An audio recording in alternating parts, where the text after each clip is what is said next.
Today, we're having a conversation that is a difficult conversation for citizens all over America.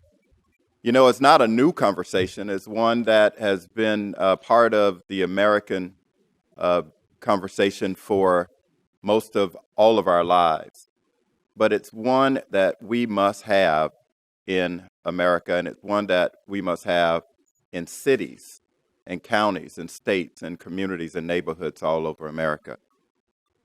You know, in the 1960s, there was this song by Marvin Gaye, "What's Going On?" And we often ask that same question today about what's happening in America. What's going on? We have our first African-American president. Does that mean that we have arrived? What's going on? We have streets and protest in Ferguson, Baltimore, New York, all over America. Those are just the cities that we are calling out today. Then we have lives that are being taken in Charleston, South Carolina. The question still is for America, you know, what is going on? And I think Marvin Gaye penned that song appropriately years ago, and it's still an appropriate question for today. My name is Clarence Anthony, and I am the CEO and Executive Director of the National League of Cities, and I welcome all of you here at the Newseum and those that will be seeing this later. The forum today will discuss recent events. It also will discuss what is the impact of these protests and the actions of the historical, structural, and systematic racism in America, and how it is influencing our lives, how it's influencing America, how is it making changes in the way in which we communicate and deal with each other across our country. As part of today's discussion, the National League of Cities has reviewed a number of surveys and opinion polls that we will talk about, especially in the last couple of years, that really talks about how people really view each other and the context of race and equality. And in one study, half of America believe that race relations are better than they were a decade ago. The review and results of the opinion poll often offer an eye-opening insight into racial attitudes in America and illuminate the need for local, state, and national leaders to have, again, a real conversation.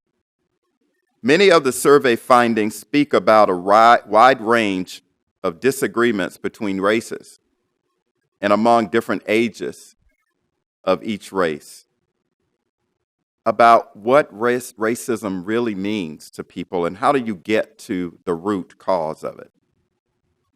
The survey results reinforce the need for the National League of Cities to take a bold step in making sure that Americans across our country have this conversation. So last March, we created an initiative called R.E.A.L, Race, Equity, and Leadership.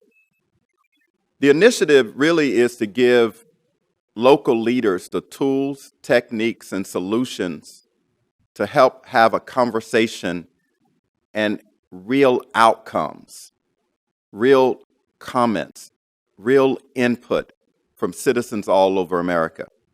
Because in fact, my dream for America is one day that we will not have to have this conversation over and over again, and that we will finally deal with the real systematic historical issues that we are facing.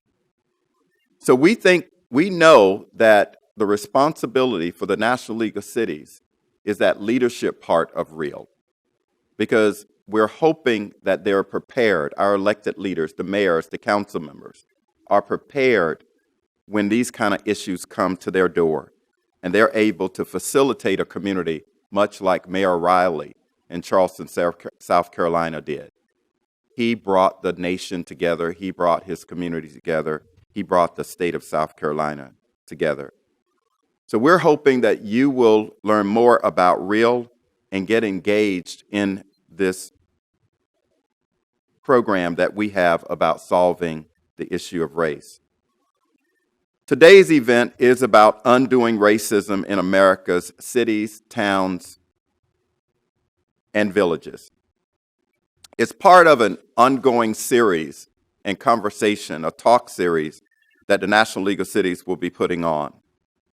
We have other partners like Cities United who are working with Mayor Nutter from Philadelphia, Mayor Landrieu from New Orleans, and the Casey Family Programs and the Open Society Foundation Campaign for Black Males, Black Male Achievement. And this is in line with what we are doing around having these conversations.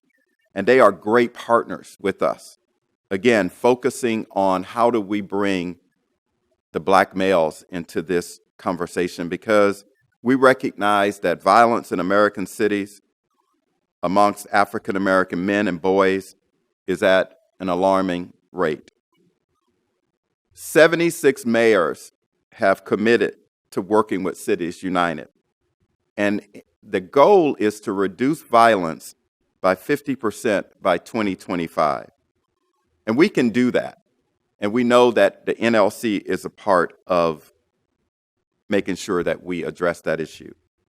The My Brother's Keeper Community Challenge is another initiative launched by President Obama last year as an opportunity for NLC and the White House to partner with 150 mayors across the country to, again, deal with race and equity.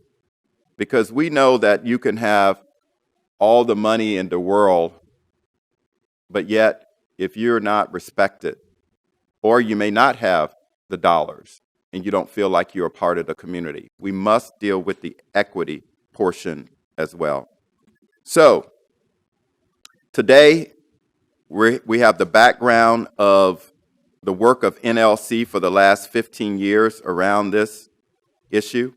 We have the anniversary of the March on Washington, and we have the 50th anniversary of the Voting Rights Act of 1965. All of these occurrences set the context for this conversation today. But the most recent one is the celebration, or not celebration, but the recognition that 10 years ago we had the Katrina hurricanes that just destroyed that community and the culture. But we also had 1 year anniversary of the protest and the shooting of Michael Brown in Ferguson. So today we're honored to have an outstanding panel that is going to have a real conversation. We're taking off all the gloves, and we're going to provide some real answers to these issues that we have. First, I'd like to introduce the National League of Cities' second vice president, Councilmember Matt Zone from Cleveland, Ohio. Councilmember Zone has been elected since 2001 in your city, and you've been doing a lot of great things. He chairs, from Cleveland, Ohio, he chairs the Safety Committee, the Public Safety Committee, and he is our second vice president. Welcome, council member. We have the Honorable Mayor Karen Freeman-Wilson from Gary, Indiana. Mayor Wilson is the first female mayor of Gary, and actually the first African-American female elected in Indiana, and that's a major achievement. I also think that her service as Indiana Attorney General brings a different perspective to this panel as well. So we welcome you, Mayor. We have Tim Wise. Tim has spent the past 20 years speaking about anti-racism to audience in all 50 states in America. Does a lot of work with colleges and students and high school students throughout America. And he has authored 6 books, including the highly acclaimed White Like Me, Reflections on Race, from a privileged son. Why don't you guys welcome our panel today?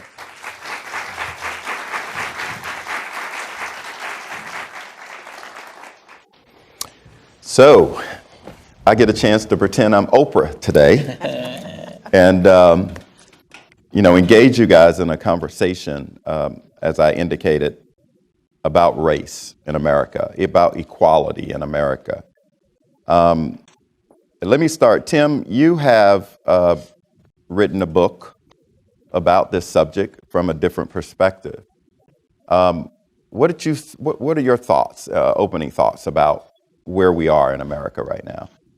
Well, in the 3 minutes, 3 to 5 that we've been given, I'll do my best to answer it. And I know we're going to get deeper into this conversation as we go, so I'll save some of what I want to talk about for that. But I really appreciate the way that you framed the discussion at the outset, because at least on 2 occasions I heard you reference something that we really don't do very much in this country, and that is you referenced systemic racism, and you referred to it in that way. And I think that's important. In fact, it's critical, not just for the National League of Cities effort, but for our conversation as a country, because too often what we do, and I think we all know this, is we look at racism as that thing that happened in Charleston. That is to say, and when I say that thing that happened, I'm not talking about the generations of institutional racism. I'm talking about the thing that happened this summer.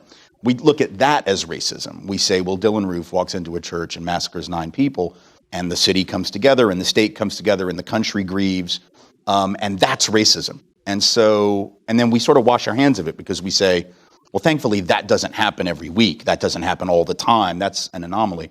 But we have to be prepared to look at racism as something that's far deeper than that, and not about bigotry, not about overt hatred, and not just about that type of random retail violence, because that's retail violence. We got wholesale violence. And by that, I mean, if you're going to understand what happened in Baltimore in the last 6 months, you cannot start with Freddie Gray, and you cannot start even with the police department in Baltimore. You have to start with the fact that that is a community that was wrecked by so-called urban renewal. That was violence. When they come in and they put the interstate through your community, and they knock down your business, and they knock down your apartments, and they make folks huddle into small crowded housing, and they essentially lock them in a holding pen. I mean, we talk about housing and education. We talk about neighborhoods as if it's not about racism. We act like folks just ended up where they ended up. But let's be clear, this thing that we in this country call the ghetto, that was created. And it wasn't created by black people, and it wasn't created by poor people. It was created by folks who were usually not black and definitely not poor as a holding pen for the people they didn't want to live amongst them. So we have to be prepared to call that violence. If you don't call zoning laws and redlining violence, even though it does violence, and you don't call it racism, then how are we going to solve that? So I want us to frame this conversation the way that you've done it.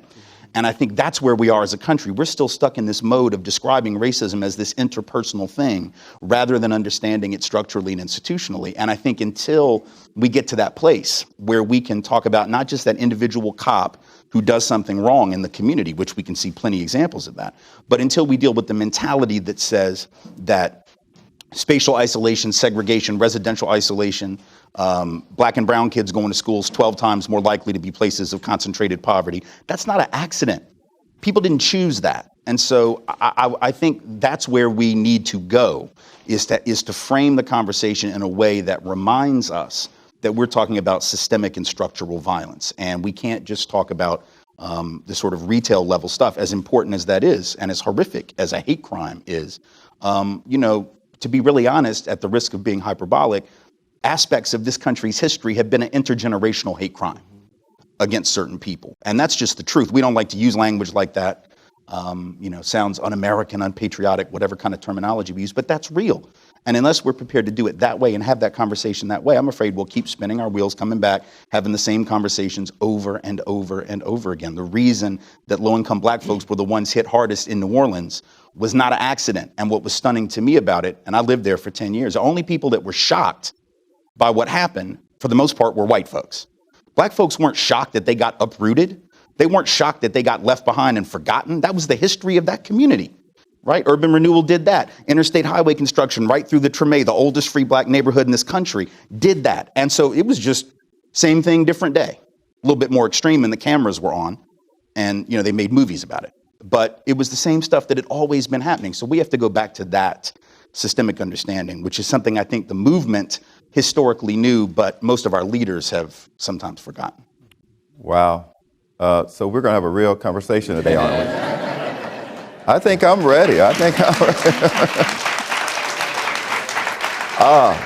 So, Mayor, after that, Mayor, I mean, you do bring a different perspective in terms of working in the criminal justice system, working on the state level as the AG, the mayor.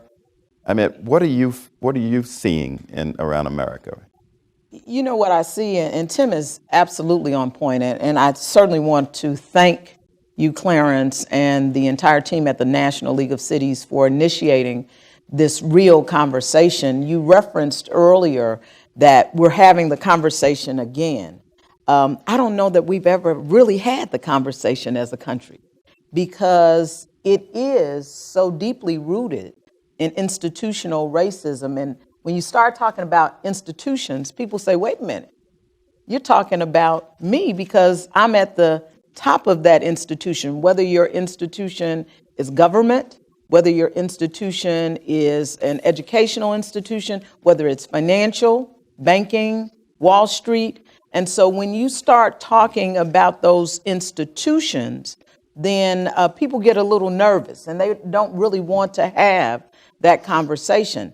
But my perspective is that institutions are framed and are informed by people, by our individual attitudes that are passed down from generation to generation. So as I talk about this conversation locally, and as I talk about it in other places, it's really to challenge how we're training, how we're teaching, how we're challenging our children. Because we get a lot of things from our parents, not just our physical traits, our physical characteristics. We get our likes and dislikes. You know, my mother liked grape pop, so I like grape pop, or soda.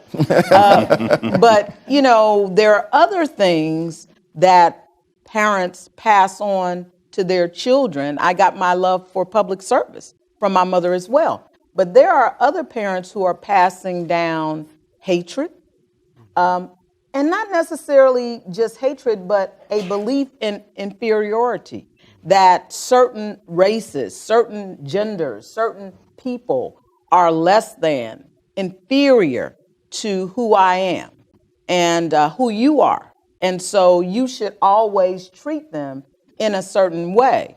And so as I matriculate through school, as I get degrees, as I become the bank president, that informs the way that I look at everyone who's not like me. As I sit on the bench, as I police the community, that informs everything that I do and how I relate to people who aren't like me, unless there's an intervention. And, for a long time, we've thought that laws would create that intervention. What laws do is it requires us, in some instances, to be politically correct. But now we have been able to develop this keyboard courage that comes through social media, that comes through the internet. And so now I can have a moniker that says All-American, like this gentleman who emails me once a week. And over that moniker spew all types of anti-Semitic, racist rants that he really believes are right. And I'm okay because he doesn't think I'll ever see him, I'll ever meet him. I can't hold him accountable. But he can say really what he feels and what he believes. So we have to have that conversation in the context of being willing to confront our personal beliefs. And when you challenge my personal belief, then I get a little nervous. Mm-hmm. Thank you. I appreciate that. Well, thank you. There is some truth that, we do model our parents and we model people that we respect. And if you're learning it at home and in your community, you really do take it with you, unless you really do get an intervention, if you will. Councilman Zone, you've been in public life since 2001. What have you seen change about this conversation in Cleveland and throughout America? It's we're at a moment in time right now where I see that the younger people, particularly the millennial generation, they view this as their own civil rights moment in time. And I'm so encouraged by the activism that is happening, because this is a real conversation that needs to happen. Speaking with my colleagues just last night, I mean, we have seen this conversation almost skip a whole generation. When you think about the legends that we have lost, a true giant in my city, the late Congressman Louis Stoke, laid in state in our city hall yesterday, to think about what he meant for not only the city of Cleveland, but our country, and people like Jillian Bond and others. I think there was a comfort level in the 80s and 90s and 2000s where we really didn't have this conversation. And this is a hard conversation that needs to happen. My wife and I have one son, and we raised him. You're so right, Mayor. Our son's best friends was Joshua Villanueva and Darren Phillips Bay. He viewed them as equals. One was Hispanic, one was African American, and my son. They lived right next door to one another. Today, they're still best friends. If we are going to change society, we need to have these difficult conversations. If I was as gifted of a singer as President Obama, and when he broke out Amazing Grace, and when you were doing What's Going On, I'd start singing that song right now. But these are conversations that we need to have happening not only in City Hall, but out in the community. In the city of Cleveland, there's been some unrest going on, and we are working really hard to try to empower people who feel disenfranchised. I'm incredibly proud of how our mayor and our city leaders have responded in engaging the community in very thoughtful conversations around very difficult issues that people are unwilling to have. And that's why I'm so proud of the National League of Cities that they have taken on the initiative to form the R.E.A.L initiative to talk about not only race, but equity. And too often when you think about marginalized populations, whether it's the homeless community, the LGBT community, immigrants, those are conversations that we need to have together to make us a stronger community, for sure. Yeah, I agree with that. But some of the surveys from New York Times, the poll says that 56% of African Americans in America feel like race relations has gotten better. 78% of white America feel as if race relations have gotten better. What is the gap? Why do you think that gap exists? Tim, I look at the reaction on your face, and I think you're ready. I mean, okay, why do blacks feel as if it's two not? Things. That's one survey. There are others that actually have a slightly different outcome. There are some that suggest that white folks are increasingly pessimistic about race relations, which I think raises a whole lot of issues. I mean, the last book I wrote a couple years ago, called Dear White America, I tried to explore, it was an open letter to my people, because that's how I do. I don't call them, I just write them. And that way I don't have to see them. I'm teasing, I love me some white people, I love them. But I wrote this book, and the whole purpose of the book was to ask these questions: why white folks are increasingly afraid, unnerved, backlashing against any sign of generated equity or progress. And the argument that I made then, and I think we're seeing it really come true now, even more so than when I was writing it, is I think what you have, if you are the group that has been the norm, the dominant, the prototype, the floor model of what an American is, going back to this all-American moniker that this person used, there's a reason, right? Because that guy, assuming it's a guy, has always been able to think of himself as, by God, I'm what an American is. That's me, I'm that. And if all of a sudden you've had all of that, we don't like to use this word privilege, but that's really what it is, this privilege of identifying as the norm. And all of a sudden, you're living in a country where the president doesn't look like you and has an exotic name. Oh my goodness, Barack Obama, what? And the economy melts down and white folks are facing double-digit unemployment there for a minute for the first time since the 30s.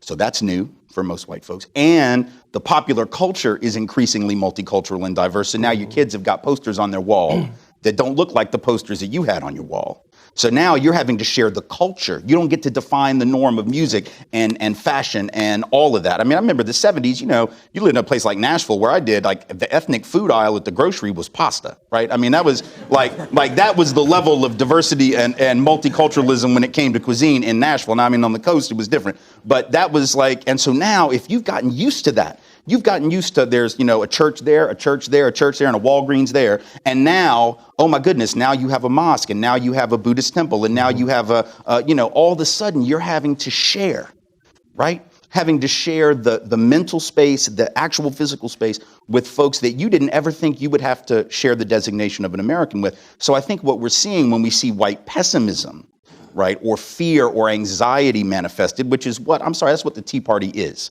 And was. When you say, I want my country back, you just told me two things. Number one, you think you own it. And number two, you want to go back because that's a directional reference. Back to what? Back to this fictional time, back to Leave It to Beaver, back to Andy of Mayberry down at the fishing hole with Opie, all of this nonsense that was never real for most people. So you say, and then when Dylan Roof goes into that church in Charleston and says, you rape our women and you're taking over our country, that is a possession comment. That's a comment that says, this here is mine. So I think part of the difference between how folks of color view it and how white folks view it is white folks have this fear of falling because for the first time, we're having to realize that we're not a white country. James Baldwin told us that we never were, right? But we didn't read James Baldwin. We still don't. And so we don't really understand. We think that it's a white country. This was never a white country. But if you've been allowed to believe it is, and all of a sudden things start to change, it's like your whole world is falling apart. That's the sick thing about privilege. When you've had it all that time, and it isn't even going away. Like, it's still there. But if it diminishes from a 10 to about an 8, you're like, oh God, what's going on, right? I think that's part of the answer to the Marvin Gaye line, what's going on. But isn't that same guy, that the guy you were referring to, who always references that all lives matter, because they want to discount that Black lives matter, and they don't want to acknowledge that there's been systemic racism and implicit bias that has occurred in our country for hundreds and hundreds of years. And if we're going to move forward as a society, that is an acknowledgement that needs to happen. But if I acknowledge that, that means that I've done something that isn't quite correct. I've done something wrong.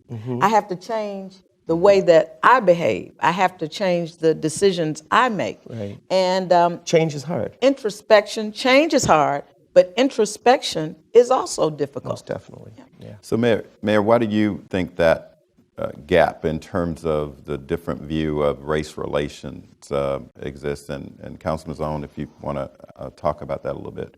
You know, again, African Americans don't think we've come as far, and whites feel as if we've come a lot further in regards to relations in America. Well, you know, I always am of the mindset that those surveys talk to a certain group of folk. You know, they're not talking to my all-American friend, and I use that term. You know, he doesn't get that call, because if he got the call, or when he got the call, they kind of sort of put him out as an outlier, I think. But I think that the reason that there's this disparity is because African Americans did not place as much weight in the symbolism of the president's election. They understood that that was just one person.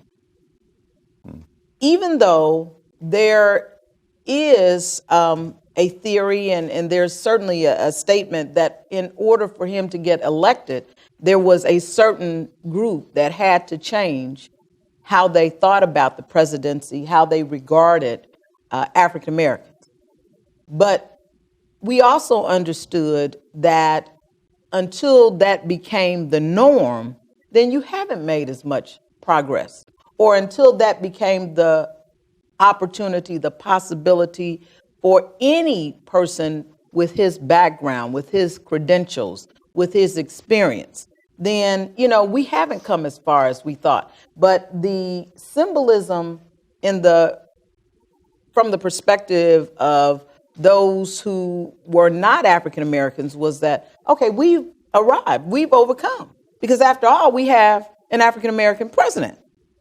And they just missed the fact that everybody else was really stressing over it. They are apoplectic now.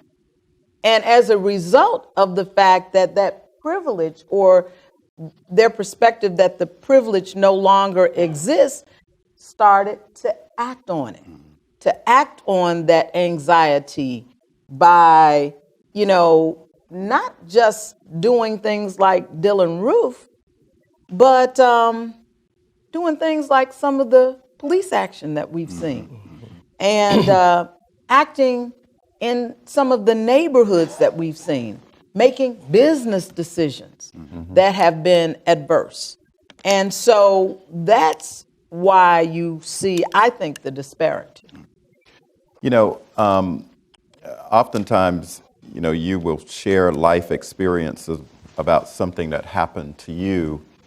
I may be walking with a white man, and here I am, and I get treated differently, and I tell my colleague, wow, I think they treated me differently, and they tend to say, you're just overly sensitive about racism, and you shouldn't think that way. Help me understand the definition of racism today, because there was that definition that was so obvious years ago because of laws. Is there a definition of racism that we can help our audience and public officials and leaders all over America understand what it really is in terms of institutional, historical? Well, I mean, there are formal definitions that we can use, but there are also, I think we need to have more working definitions, operational definitions, rather than just a dictionary, right? I mean, obviously, racism is both an ideology and a system. As a system, it's a system of inequality based on race. That's easy. But I think it's also embedded in the very denial that you mentioned. If your friend says to you, oh, come on, you're being oversensitive. To me, white denial is a form of racism and always has been. Because if I deny your reality, what I have just said to you is that you are not intelligent enough or you are not rational enough to discern your own lived experience. So what I just told you is, I know your reality better than you know your reality. Isn't that special, right? Now, if I were to say that to someone who was facing some other obstacle, if I said that to a person who was physically disabled, that I, as an able-bodied person, actually know their life better than they do, so when they think they're facing ableism, I'm sure they're hallucinating, everyone would recognize that was offensive. But white folks say that to people of color all the time. And going back to what you said about the differences in the polling question, let's be very clear. It's not just that white and black folks view it differently today. Go back to 1963, read the Gallup poll that year. 2 out of 3 white folks in 1963, before the Civil Rights Act was even passed, the year of the March on Washington, the year George Wallace stood in the schoolhouse door, the year Medgar Evers was shot dead in Jackson. 2 out of 3 white folks said that racial minorities, the term that was in that poll, had just as good a chance to get a good job, good housing, and a good education as white folks. 1962, 87% of white Americans said that black children had just as good a chance to get a good education as white children. Now, that's not just delusional. That's a form of racism, because that's white people saying we're smarter than you are about your life. We need to understand racism is that. It's not just the overt, and it's not even just the patterns of history and systems. It's that very reluctance on the part of otherwise decent white people to see it's the blue pill from the Matrix. Yeah, the equity piece and the equality piece are 2 very different things. And I think Tim just beautifully described how sometimes people look at this in such a simplistic fashion that it's a level playing field, right? And I love this slide that our director of the R.E.A.L program, Leon Andrews, always puts up in PowerPoint presentations about the 3 young boys who are sitting in watching a baseball game, and they're behind the fence, and they're looking over the fence, and all 3 of them are on a box. But one gentleman is really tall, and the other one is medium height, your height, and the other one is short like me. Well, that short guy needs 2 boxes. And that gets to the equality piece. There are so many disparities that exist, and society does not want to count for that. And one of the things that we're trying to explore in our city right now, and I've been having these public hearings on, is the inequalities in the criminal justice system. You're a former judge, Mayor, and I'd love to hear your thoughts on this. But if I am in court and I go into that criminal justice system, there's a higher probability I'm going to come out of that more successful than that person of color who's in a low-income situation, who can't get a good attorney, has all these potential biases that come from the system working against them. I mean, that's a challenge. And how do you suspend that? And how do we suspend that as a society so there's true equity going forward? Well, you know what, that's a good example. The first thing is we have to be intentional. And part of that starts with perception. So when I go in the courtroom, who do I see? Do I see anyone there in authority other than some of my co-defendants who look like me? Right. If I see a court clerk or a bailiff or an attorney or a judge who looks like me, then at least I have the perception that they may be more familiar with my experience. They may be more willing to give me a fair opportunity. So that's the first thing. You have to deal with what the courtrooms look like. And then you have to be willing to deal with the reality of it. Are we giving the same pleas to the same people, whether they are represented by private counsel or whether they're represented by a public defender? And sometimes that's not a race piece, it's sometimes a class piece. Right. Because I can afford it, I can get a good deal. And so it behooves the judge, it behooves the prosecutor, who has a lot of authority in that regard, to ensure that those plea agreements are given out in an even-handed way. But even before you get to the courtroom, what are you charged with? What are you arrested for? If you're fighting, do you get a disorderly conduct or do you get a battery charge? Or assault charge? Those are different. But it all comes down to, and one of the challenges I think that we have as a society is because it's so inbred, because it's so deep-seated, because it's so intergenerational, you have to ask the question, where do you start? If you have to clean up this room, you start here and you clean back. Or if you have to do something else, if you have to cook a meal, I'm starting, I decide what I'm going to cook and I cook that meal. But when you are trying to unpack and undo something that is as complicated as this is, and you're in charge of those power institutions, and you're in charge of making sure that the bottom line is met, that, my budget is balanced, and that all of those things that as elected officials or as leaders, we have to determine, where do I start with trying to undo generations of institutional racism? Can I just add to that? But let me ask, I think, again, this is something that I think I want to make sure that I get an answer about what is racism today. And if I can ask you 30 seconds, and I don't want to go off of that because I think that gets to the point where even surveys of millennials say that 50% of them are uncomfortable with having conversations about the word race. I want you to tell me whether there is a new definition of racism in America right now. If you could, Matt. I think it's much more subtle today. Okay. That people, and I'll leave the scholar to give you the technical definition. No, I'm going to make him give me a succinct answer this time. But it is much more subtle. And I think the judge described a perfect scenario about there are decision points that happen all along the way during the criminal justice system. From the time that somebody is detained by a police officer to ultimately whether or not they go to jail. And there are decision points that happen. And those individuals who are in the position to make those decisions, whether it's the police officer, whether or not I pull you over and you didn't have a seatbelt on, will I give you a ticket or maybe I don't give you a ticket, all the way until the assignment of an attorney and going in front of a court. There's much more subtle racism in there. And we have to suspend our assumptions on people based upon how they look and judge them for the action. And we're not there yet. And, Mayor? I'm looking for that subtle. I would say when you think, behave, and regard someone differently solely because of their race, and treat them differently because of their race. Okay. Tim? Watch this. It's going to be succinct.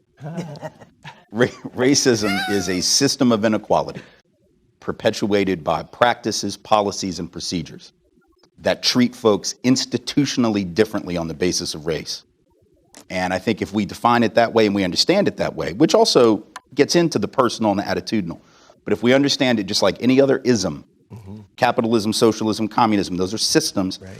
Racism is a system perpetuated by those. P3 would be, when I do like PowerPoint, I don't like PowerPoint, but every now and then, because people like that, I just put P with the little third power, and that's policies, practices, and procedures that have the consequence, some intentional, some not, of perpetuating racial inequality. Tim, that was very succinct, and I don't want you to think because I'm in a power position that I'm being racist against you. It's all good. No. It's all good. All right. No, All right. I'm white, so it just bounces, It bounces. It's that privilege thing, it's sort of a I sick, noticed that. It's like I a noticed sick, that. sick cover that, Teflon. We do not clip this program, so I want y'all to know that this is live. This is live. Okay, so give me, if you guys will, because we want to make sure that there are some outcomes and some real specific, concrete things that you think local leaders, business folks, everybody, nonprofit community.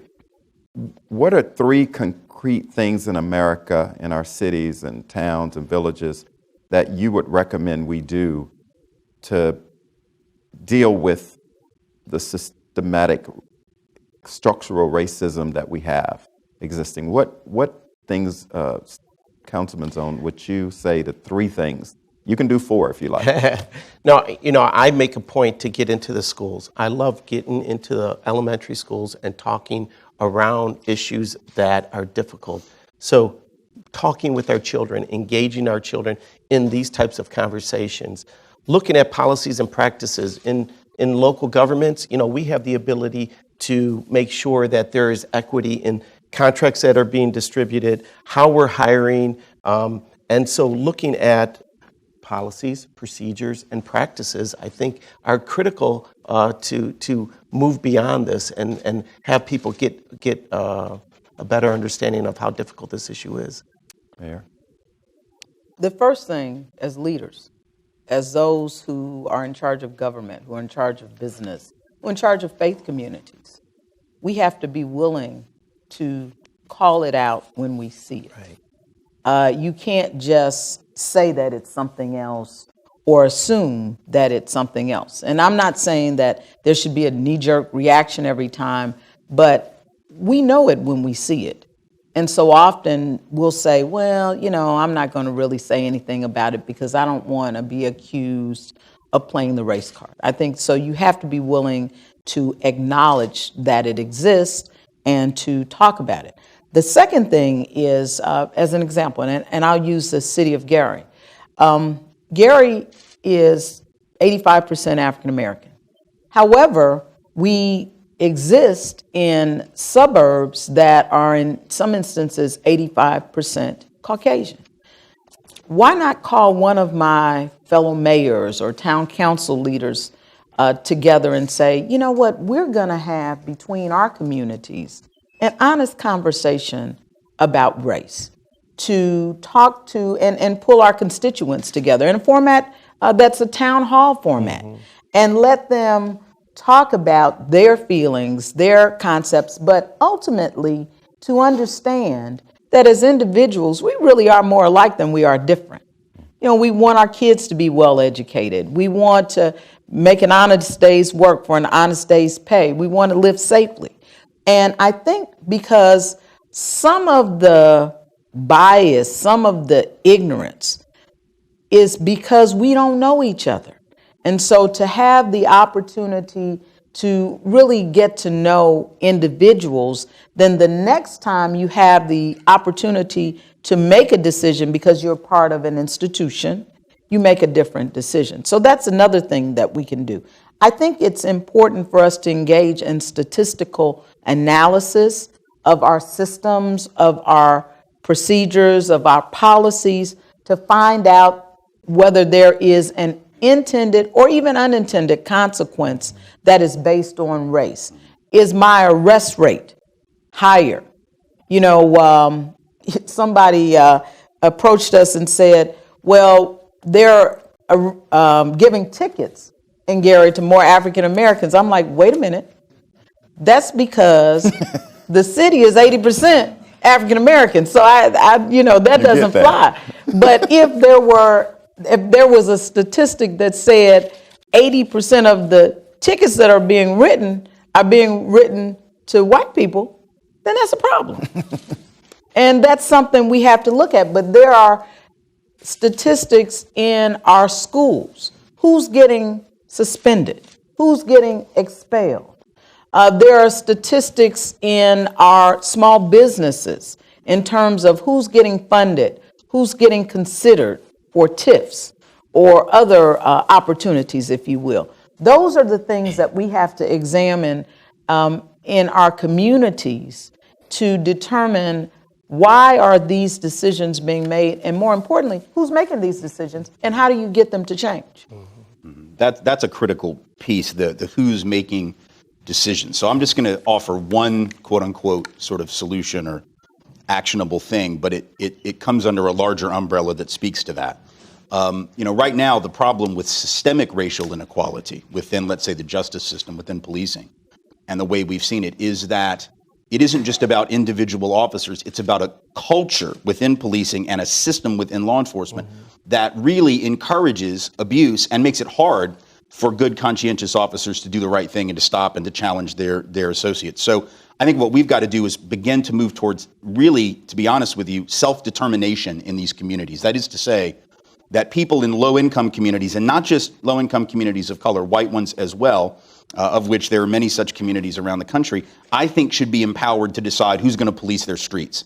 I'm tired of those decisions being made by folks who are not elected, who don't live in the community, just because somebody can fire a gun, just because somebody can run a certain speed. Oh, well, then you're physically fit to be an officer. Yeah, but you may not be emotionally, conceptually fit to be an officer in that community. So I think we need to move to a situation where officers, for instance, let's just think about this, and obviously we'd have to tease this out, but what if officers had to spend the first 90 days on the force without a gun, without the ability to arrest, but walking the neighborhood, getting to know people, sitting in their barbershops, sitting in their churches, sitting on their front porch stoop, getting to know the people, going door to door, asking the people, what do you need us to do and what do you need us not to do? How can we work with you? In other words, spend the first 90 days as an organizer, not as an enforcer, as an organizer, not as a military representative of an occupation. And then at the end of that 90 days, if I've been walking the streets getting to know the people in that community, then the community ideally should get to decide whether I'm fit to be a cop, because they're the ones who are going to be affected. And if I come in with a sense of humility and justice, they'll probably say, hey, I like that guy. And if I come in with an attitude that I'm here to crack some heads, they'll be like, nah, I don't think that's the one. And then ultimately they get to make the call. Ideally, we would probably prefer, residency requirements, but we know that's not always possible. It's not, you're not always going to find somebody in Ferguson that wants to be a cop, right? And you're not going to necessarily have enough housing stock, affordable housing stock, and room for people to just move in. But at the very least, let's let the people in the community make the call. That's going to be better, not just for them, that's going to be better for the officer. Because if I'm the officer and I've gotten to know you, you're not going to fear me and see me as an occupier that way, because you saw the pictures of my kids that I had in my wallet, and I saw the picture of your kids that you had in your wallet. See, and so now we have a relationship. We've really got to move away from this sort of top-down management style that we often do to solve these problems, and realize the problems can be solved by the community if we are brave enough to empower them. And by the way, I think the community also ought to have some say in who's going to teach their children. Because just because you got a degree and you got 5 weeks of training with Teach for America, none of which dealt with race and class inequality, does not prepare you to come in and teach my children. And that's not meant as an insult to some fine teachers that come through TFA, but that model does not prepare you to come into a space that you couldn't find on a map. You have to Google the neighborhood because you don't even know where it is. Well, where am I going? I don't know, over there. You had 5 weeks of training. Good luck. Like, the community should be able to sit down with that teacher, whether it's a 30-year veteran or a new person, and size them up. And then they get to determine whether you get to teach my child algebra or whether you get to teach them reading in 3rd grade. Because if you don't have the sensibility to do that, you can do damage. So I just want us to move in a direction where we're empowering the disempowered, the marginalized, to make those calls for themselves. And if we use Tim's example, then it requires this threshold determination that the person who walks through that door as an unarmed officer who's really getting to know the community in 90 days assumes that everyone in that community, or the majority, because everyone isn't, but the majority of people in that community are law-abiding people. Right. And when you walk in with that assumption, that you walk in the school with the assumption that the majority of the kids are there to learn, and the majority of their parents sent them there to learn, that frames everything you do from day one. Matt, any additional comments to that? There's always the assumption that,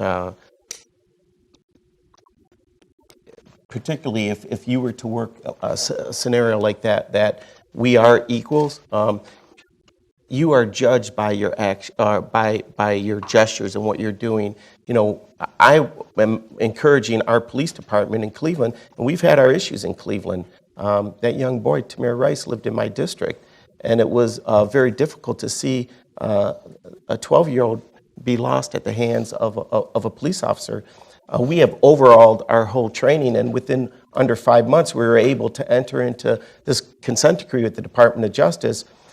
We're doing some sensitivity training around that, not some, a lot, around culture of competency. And we're getting our police officers, when they're going through that training process, that they need to get out and volunteer in a homeless shelter, work with a mental health provider, work at like an LGBT facility, so they can understand that there are people out there that are very different. I like how Tim framed it, that you leave your gun at home. You treat each other as a peer, and that is how we're going to, I think, change the way we go around policing community and then strengthen those relationships with our constituency. I want to get the audience prepared that we are going to be taking some questions, and our team from National League of Cities will gather those questions. So please get prepared.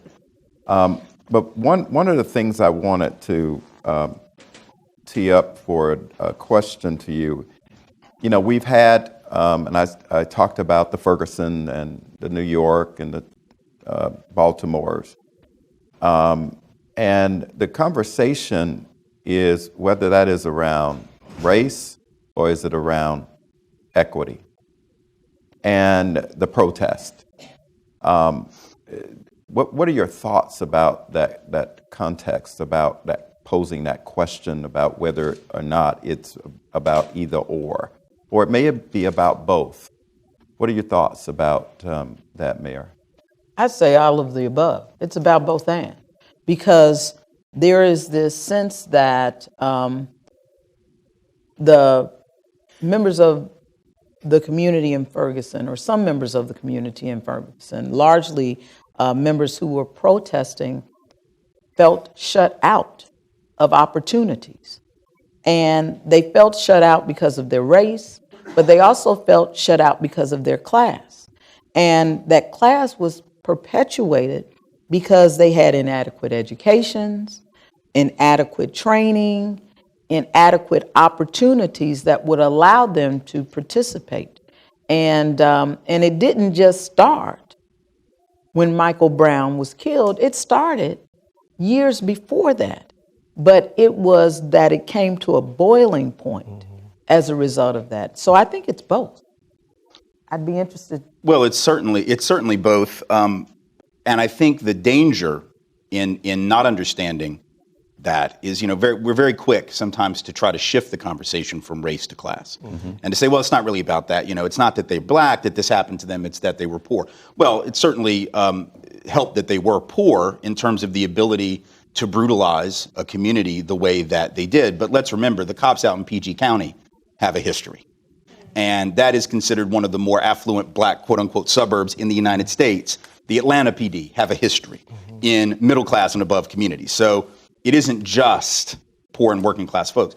I think what we really have to understand is that one of the reasons, and this is something for white working class folks to also we need to understand very desperately as white folks, is the reason that working class folks are under the gun in this country of all colors. The reason that working class folks are seeing their economic situation slide in the last 15 to 20, and the reason that we can't get relief for working people of any race, creed, or color is in large part because we have racialized the notion of poverty and need. What we've done is we've said the ones who are in need are black and brown, so we don't have to deal with that. So the reason you got folks that want to get rid of unemployment insurance because they think it makes you lazy is because the unemployed have been typified as black and brown. Now, the irony is a lot of unemployed white folks then can't get benefits either. Or the reason that folks didn't like healthcare reform, you saw it out here on the mall during the rallies back in 2009, where folks are like, don't mess with my healthcare. And there was some white dude like had an oxygen tank hooked up to him.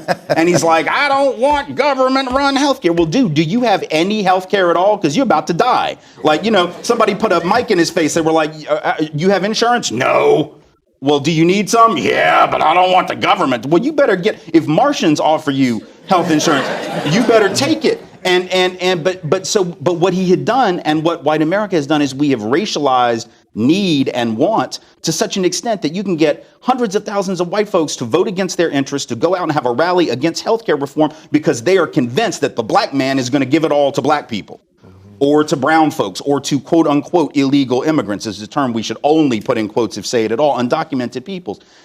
That to me, the reason we have a class problem is because we have a race problem. And if we don't deal with our race problem, working class and poor folks of all colors will continue to get crapped on in this country. That's what we have to be prepared to challenge. So in this day and time, social media, as the mayor talked about, we always look at television programs.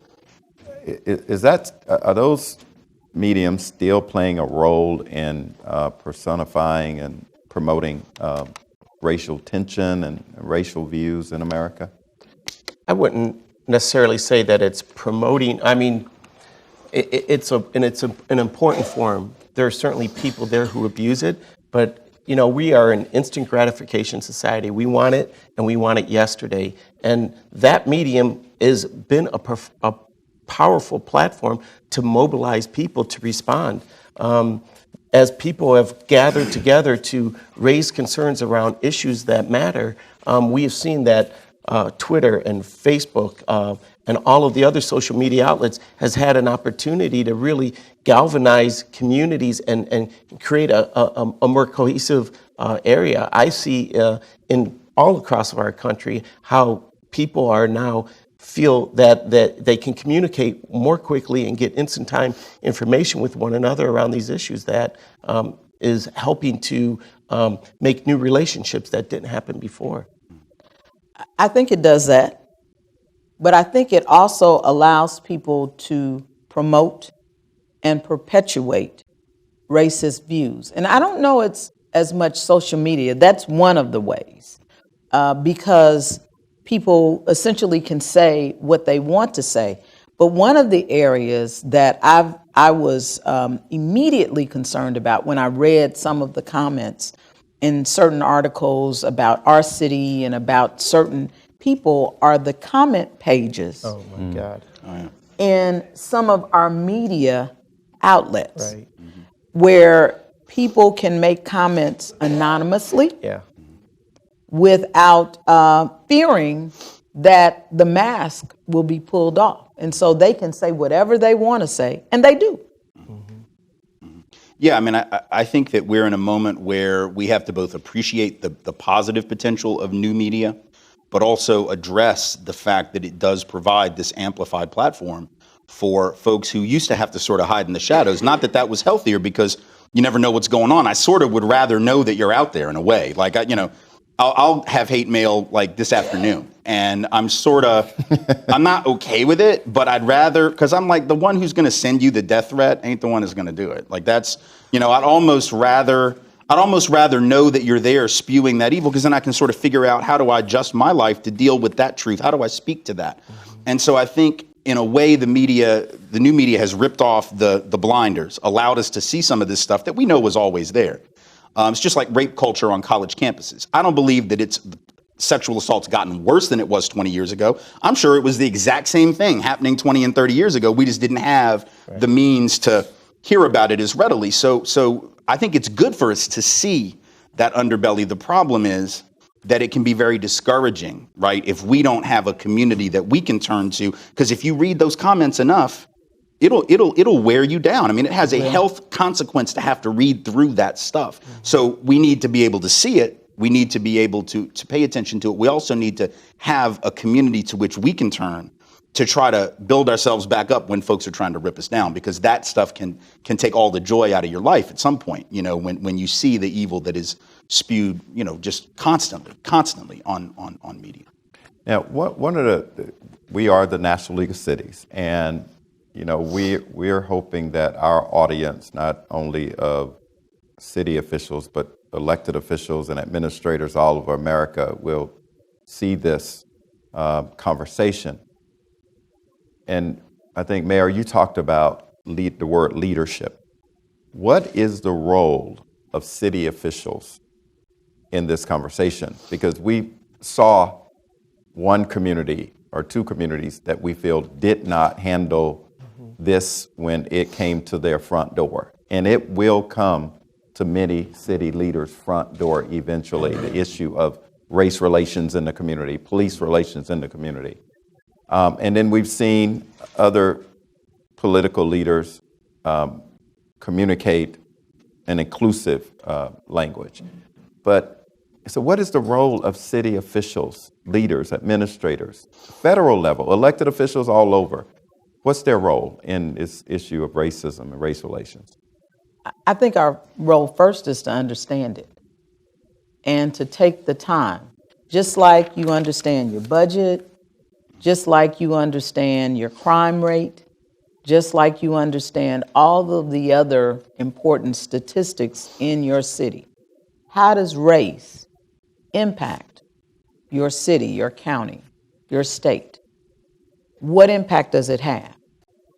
And once you understand those dynamics, then you can do something about it.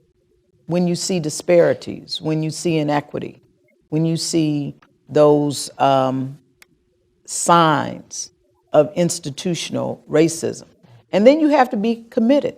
This isn't for the faint of heart. No. So, because there will be people who will criticize you from being more interested or more concerned about people of color than you are about white people, or you're spending too much time talking about race. We don't want to hear about that. Well, why don't you want to hear about it? It's not because it doesn't exist. It's because it makes you uncomfortable. So you have to be prepared and willing to make people uncomfortable. Councilman? Being a convener is a tremendous opportunity that local government leaders have. And to convene people in a way that allows them to feel unequal and that their opinions matter is critical for moving this conversation forward. The Department of Justice came into our city and dropped a bombshell on December 4th, 2014, and presented their findings against our city. Within a week, our city council went out on a public listening tour. We weren't out there talking. We were out there listening, and we had 5 public hearings where the community came, and there was a lot of frustration and a lot of anger. But I will tell you that when it was done, residents and thousands of people attended those sessions. Some of those sessions went on almost 4 hours, felt like their voices matter. And now what they're seeing, our constituency, are actionable items by the city implementing to create reform and change, not only on how we train our police, but how we hire our police. So being a convener, we're in a unique opportunity And for those communities that don't have leadership that's willing to go into the community and have those difficult conversations, as the mayor said, these conversations are uncomfortable to have, but those need to occur, and creating that platform that allows that safe space so people can share their thoughts and concerns and frustration with their leaders on a regular basis, not only in the short term, but ongoing, is key for an accepting community for sure. Well, I got some questions from the audience. They're not as hardballed as my questions were, so we'll see. Mayor, the question is, you mentioned that city leaders need to call out these issues, but not all are comfortable doing that. Mm-hmm. What tools, experiences, resources do city leaders need to help them feel more comfortable with managing this kind of conversation? Well, I think that one of the great things that the National League of Cities, the U.S. Conference of Mayors, NACO, other organizations are doing is to raise the conversation to the forefront, to get people to get involved in study circles. There are also tables. I know in New Orleans they do study circles around tables, so it's a conversation around dinner to get people to begin to talk about those things that may be perceived or may be actually, and not just the perception, as racist. And so a lot of times it's the training that we receive at our national conferences that allow us to do that, but it could be a webinar. Mm-hmm. It could be some type of example of a town hall meeting that could be held in communities where you ask 5 questions of everyone in the audience and give them an opportunity to answer those questions. And so there are a variety of things that we can be trained and tools that we can be given that will allow us to have these conversations in our communities. And the conversation doesn't look the same way in, for instance, Gary or in Cleveland as it might look in Des Moines or in Boise. And so we have to, or even in Los Angeles or San Francisco. So we need to know what that conversation looks like in each of those cities or suggest what it looks like. Yeah, and there's no question that, as you indicated, the conversation is tough because communicating across cultures is so important. And a lot of elected officials are not comfortable being outside of their normal network. And if you say something the wrong way, you will be tagged a racist. Sure. And a lot of the white elected officials, very candidly, just are not comfortable with that. And so we do, National League of Cities, really do have a lot of work helping people to be able to communicate across cultures. Because what you say out of your mouth goes and tweeted and Facebooked forever. And so I think we do have a lot of work, and I appreciate that. Look at the conversation that's current right now nationally around anchor babies. And you have candidates now backing up saying, well, I was only talking about Asian babies. Words matter. And as elected officials, you need to understand that when you put something out there, it's out there and it's not coming back. And so having organizations like the National League of Cities that can really hone your skills as a leader and break down that conversation so the community feels like they are part of it and they're part of the decision-making process only strengthens those cities. But I would say this. We also have to create a safe space. Mm-hmm. When I was elected to office 4 years ago, I didn't know as much as I needed to know about the environment. Mm. And so I was able to learn. And I'm sure, and I can't pinpoint it, but I'm sure I said something ignorant in the first years that I was in office about the environment that made people go, wow, I don't know what, she obviously doesn't know what she's talking about. And now you're a tree hugger. But, I'm a tree hugger.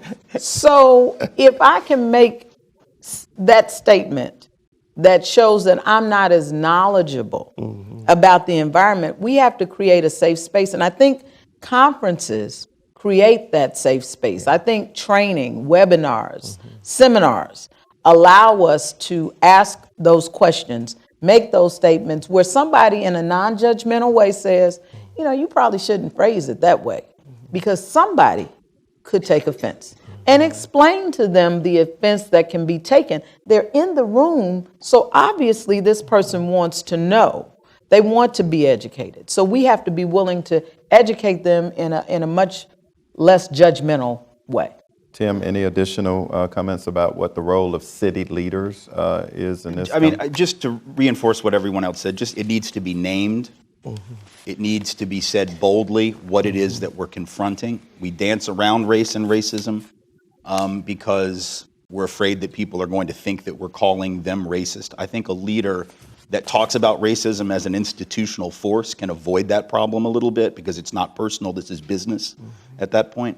So it's about naming it, it's about confronting it, and it's about being brave enough to lose your next election to tell the truth. That's right. Can I want to pull out a little prop to we didn't contribute approve to that. I was wondering about your card. I love your card. Because I know the mayor has seen this before, but thoughtful dialogue is important. And early on, when I first became a councilman, I was going to a lot of community meetings, and a lot of people were just complaining, and they were looking at their local leader to solve all their problems.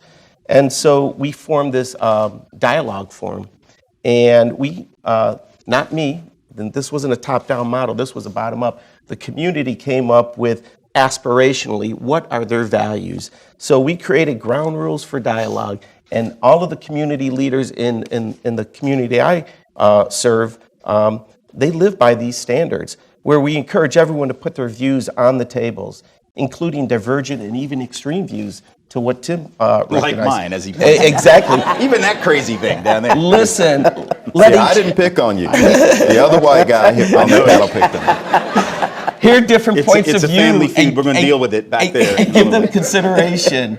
Know that feelings and emotions will be present, but don't make it personal. Right. And helping people understand that it's okay that we can disagree and still walk out of the room and still,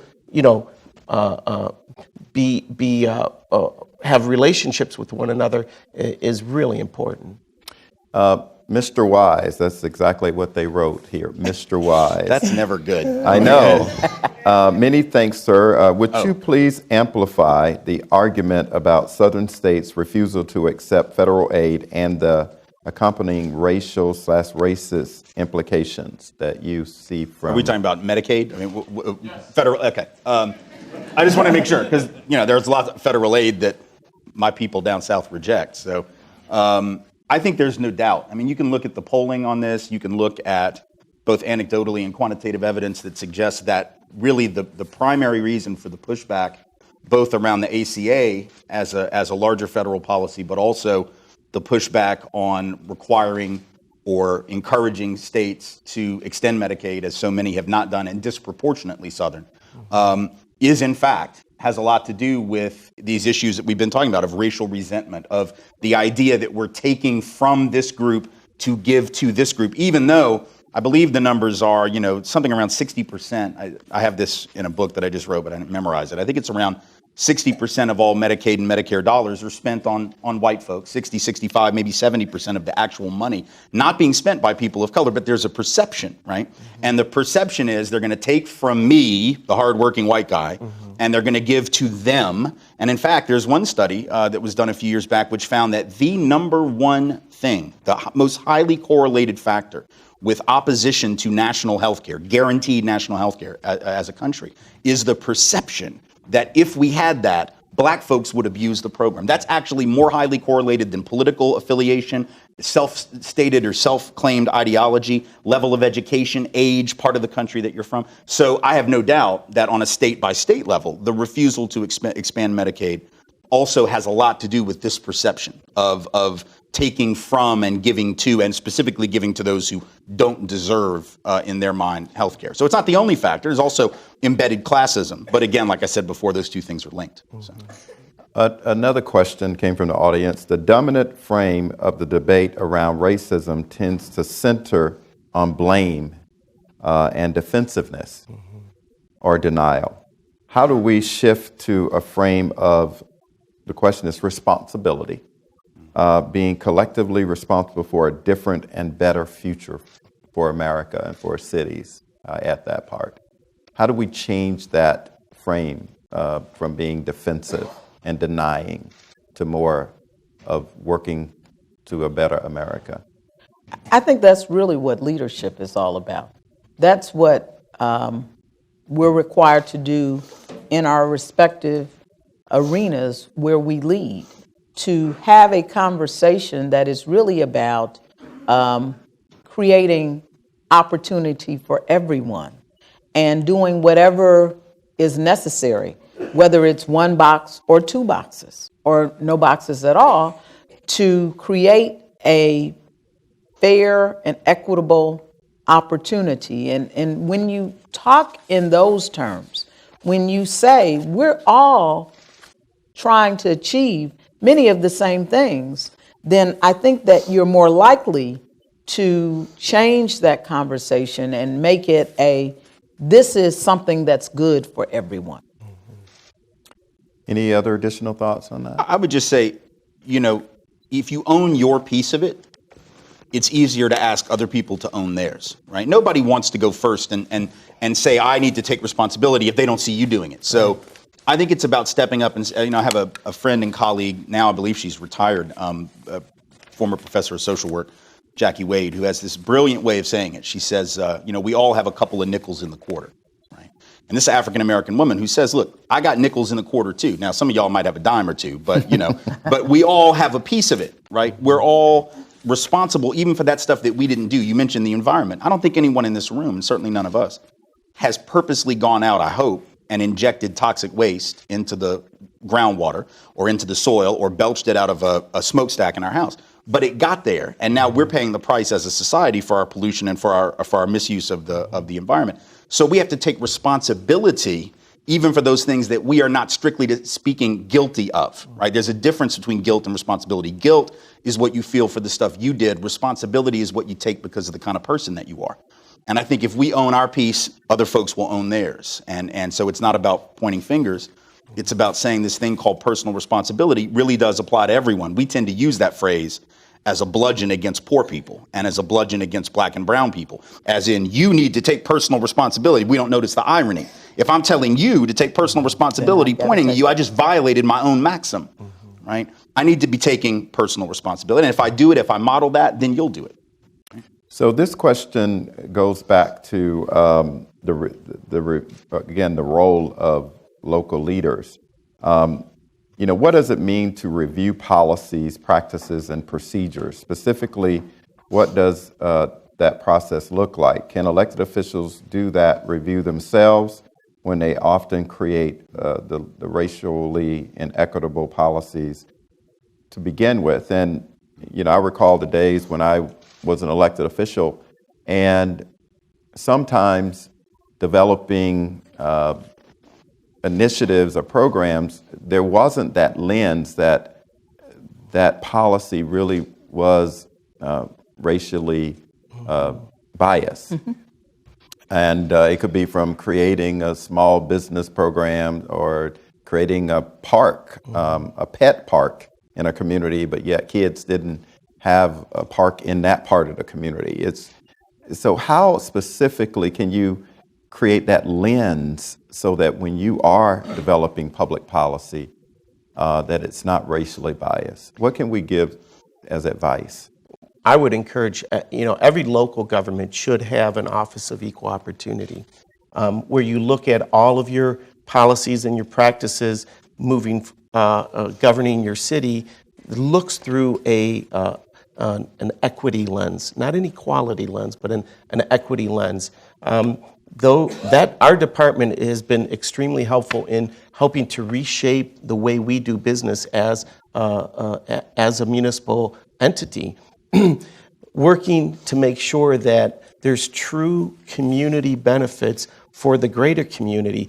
Sometimes we get so caught up into that almost like factory worker mentality of just trying to goods in, service in, goods out. We need to look at it as delivering service for people and making sure that the community benefits. How can we make sure that the contracting and the permitting that we're doing benefits those who live in the community? How can we make sure that people who live in the community benefit from those jobs? How can we make sure that as we are moving forward major pieces of policy positions that it takes into vulnerable populations who need to be viewed indifferently? And so all local governments and state governments and federal governments need to look through this types of lens. Let me give you a specific example, and this is a follow-up question. In most urban cities right now, there's this, urban growth, revitalization happening. And this question says, in Washington, D.C., in the Southwest, gentrification is occurring in terms of 1/3 of the population. And there's this movement of African Americans out of the economic system in cities, not just in Washington, travel all over America. You're seeing that. Even in Detroit, there's a renaissance going on.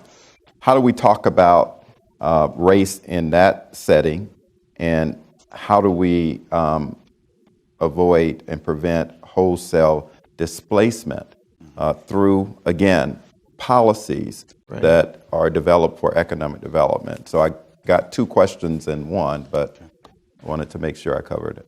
You can't say that it's a renaissance if you are displacing some of the people in the community. And so you have to, when you are, and we have to walk and chew gum in government, right?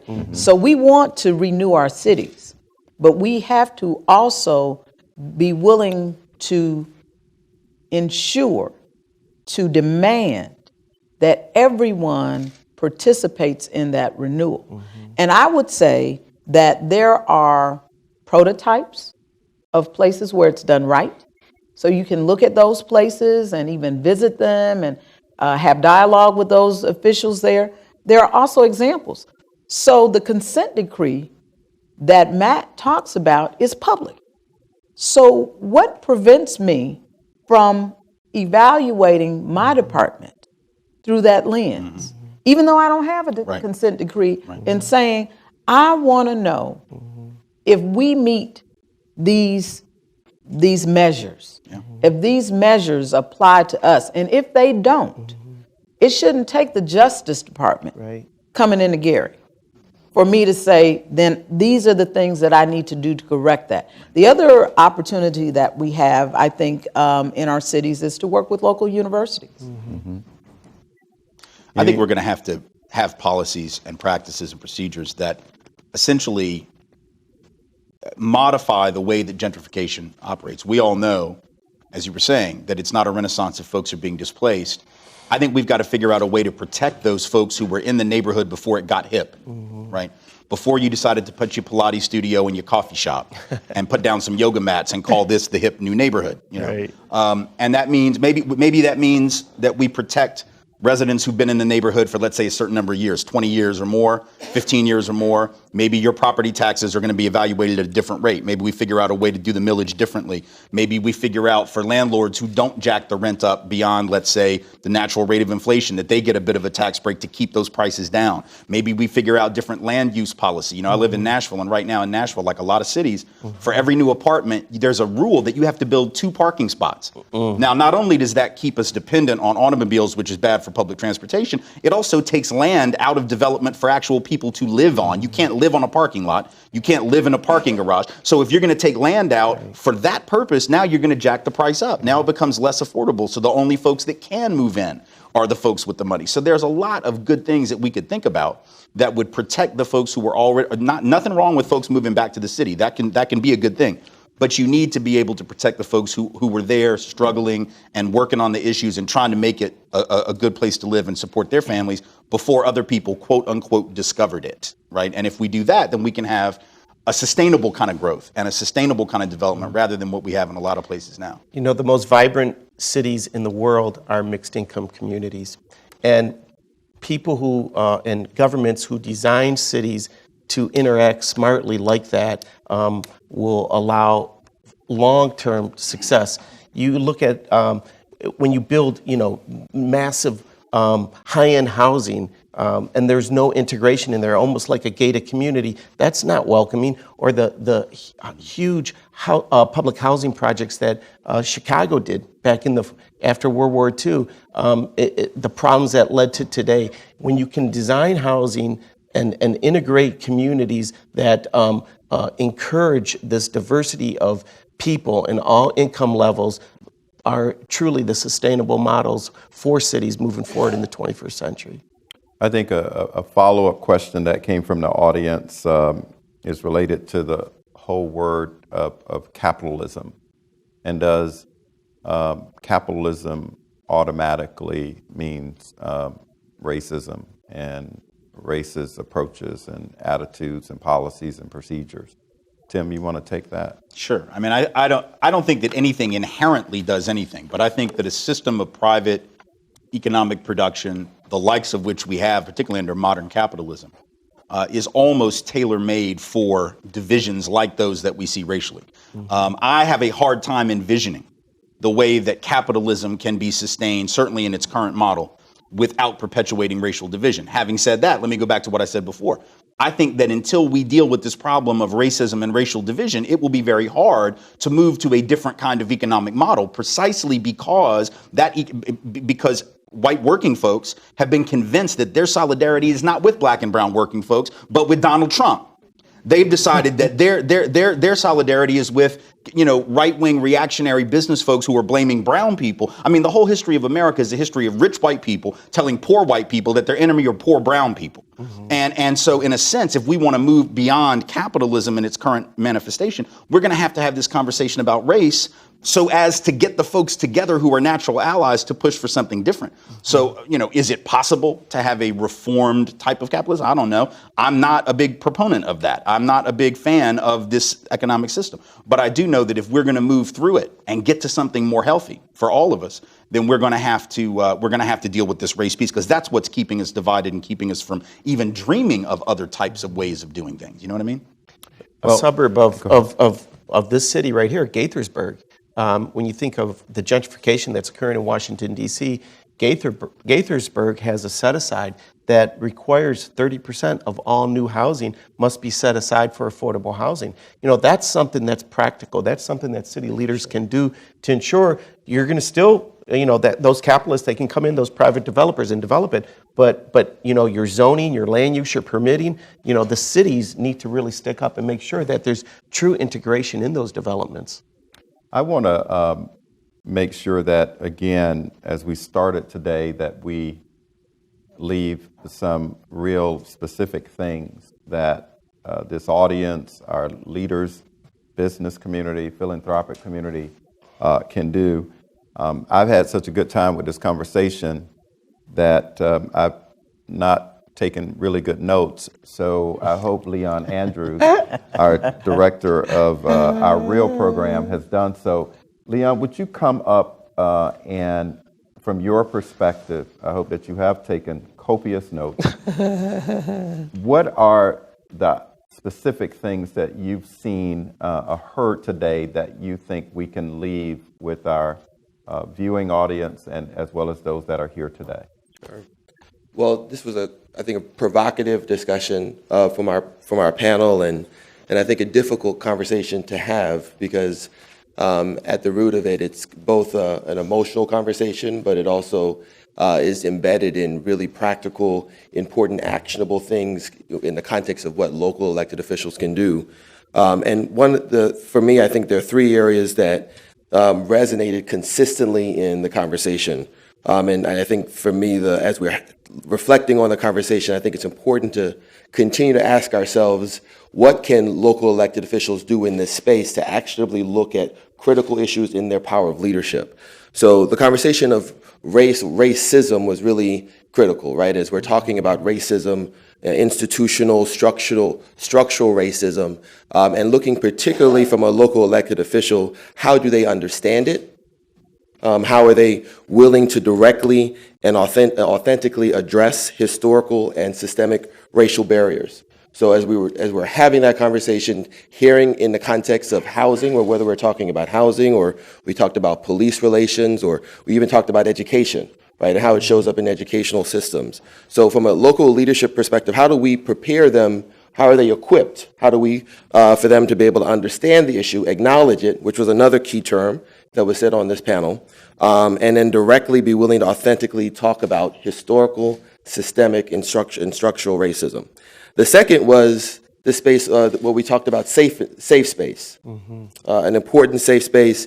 Not just, I heard safe space on two different levels, right? I heard safe space in terms of what it means for local elected officials to connect with one another, right? But it's also safe space in terms of how you create that in the community, right? Where it's not just you showing up, but how, as Mayor Freeman-Wilson was saying, how do you connect with your neighboring cities, right? And bring, that's a predominantly white city with a predominantly black city in Gary, Indiana, and say we need to have a safe space, a conversation with our community about racism, institutional, structural racism, right? And so I think that was, another really important space for us to think about, both at an NLC level, what are we doing to really, to be able to do that? But I think also in this room, and for those that are listening, how do we partner with organizations that are showing up at a national level or at a local level to really reinforce the kind of supports that local elected officials need.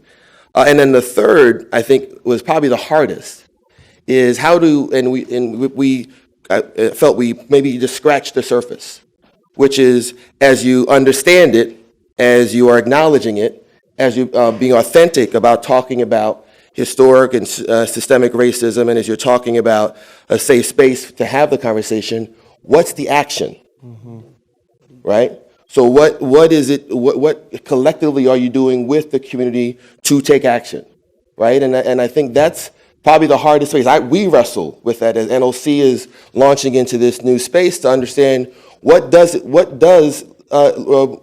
society look like? Well, how is it different? How do we know we're doing things and functioning differently when we're taking on these issues of racism institutionally and structurally, not blaming, right? And I think the question that came in is not a blame game, but action, leadership, where we're seeing that kind of change happening in communities. And I feel like we just scratched the surface in that space. So those are the three areas that I heard. And I think for us, within the National League of Cities, there are a number of specific opportunities that we want to reinforce this continued conversation, both through our partnership work that we have with Cities United. We have resources here within the room that are supporting mayors, 76 mayors, as you heard from Clarence, that are mayors that are committed to reducing violence and violent deaths among black men and boys. And so there's a set of resources and technical assistance available to cities to know how do you show up authentically and how are you talking about racial equity, which is another term we didn't really talk about. How do you apply a racial equity lens to looking at policies, practices, and procedures? So Cities United is a great resource. NLC has a convening next month in Sanford, Florida, as part of our NLC Universities Leadership Summit, where we're bringing together the Charlestons and the Fergusons and the Baltimores and Seattles and Portland, cities that are proactively talking about racial equity. And in Orlando and in Sanford. And Sanford, a city that many people forget now, right? Because a year ago it was Ferguson, but 2 years ago it was George Zimmerman. That's right. Right? And so we're going to Sanford, and the city has done a number of things in the city of Sanford that we're going to be lifting up. So this conversation has to be ongoing. But I think the panel did, for me, an incredible job, provocative job of really elevating some of the critical issues for where NLC needs to show up in this space. Thank you, Leon.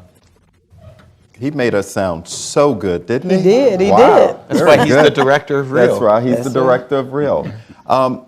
Let me provide you some opportunities with some closing thoughts that you'd like to leave this audience with, and our National League of Cities audience. Well, I'd encourage those who are listening or in the room here to really encourage your local government leaders to have these conversations, these real conversations that are difficult to have, and do it in a way that creates that safe environment to make that happen. A lot of city leaders in our nation don't have the skill set to have these conversations, and it's okay to acknowledge that. I appreciate the analogy you talked about, Mayor, about environmental issues. That's important, and that's how we get better as leaders. And I'm thankful for an organization like the National League of Cities that's willing to have these types of conversations. Well, Mayor, as you make your closing comment, this last card was a comment and not a question, so I didn't ask, and I want to make sure this person knew. I let you know they made you referenced a cooked meal, I guess, in your opening. This person said racism is overcooked. It's a pot roast, and it's time to throw it out and bring people together. So you did have some impact in this audience. It is past done. You're absolutely right, to the person who made that comment. I want to thank the National League of Cities for the opportunity to be in this panel and to be on this panel and to participate, to elevate the conversation. And the challenge that I would give to those who are in and out of this room is that it has to be more than a conversation. It does start with a conversation, but it has to translate into actions that really make our communities different. And we can't wait on other people to do it. Right. Sometimes, people will say, well, my expertise is in police community relations, or my expertise is in economic development, or my expertise is in the environment. Race impacts every area of every community. And so to the extent that that is true, this has to become a level of expertise, if you will, so that we will challenge each other to really do better and change our communities. And I would suggest that it has to start with our kids and how we train our kids. I want to also apologize for literally flying off the podium, because I have another commitment at home. No problem. I appreciate you being here. We know you have a lot. Mr. Wise. I just want to reiterate the importance of not stopping with the dialogue and being satisfied with talk. I'm going to use this analogy. I wish I had thought of it. I did not, and I will credit the one who did. R.E.A.L, who's a journalist and a founding, though non-performing member of Public Enemy, said this years ago. We were at a conference together, and Harry said, it was right around the time that President Clinton announced the National Dialogue on Race. And Harry got up and he said, sometimes dialogue sort of bother me. He said, you ever see those movies where there's a hostage taker and he's like taking the whole school hostage? He's holding the kids hostage, right? And then what they do is they get him on the phone, right? They get the hostage negotiator on the phone and they are having a dialogue. They are conversing. They are talking. But meanwhile, what else is happening? He said, well, while they're having their conversation, other folks are surrounding the building. And their purpose is not to have a conversation. Their purpose is to shoot the guy in the head when he comes in front of our open window, right? So what Harry was saying was the conversation can sometimes, we get so focused on the talk, right, that we don't realize there are folks surrounding the building. They don't want to be part of the conversation. They want to kill us, whether literally or metaphorically. And so we have to get our hands dirty with the action. The conversation has to happen because folks don't know why they need action unless you had that discussion and dialogue. But at the same time, we have got to expect of our leaders more than talk. We've got to expect that there will be policies, practices, and procedures that are every bit as intentional in the direction of justice as those policies, practices, and procedures have been in the direction of injustice. Well, first, let's give our panelists a hand. Fantastic.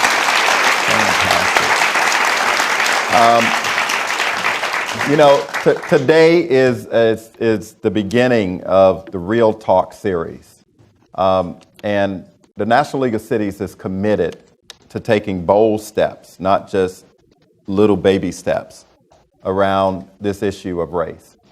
And we know that it's our responsibility to give local leaders the tools, the techniques, but more specifically, outcomes that they can use when they go back into their community and have these conversations and really look at the way in which governance is implemented in their community. But we also recognize that they can't do it alone. I think that the real initiatives have to start bringing in the business community. Because if your community is not working together, folks are not going to want to locate there.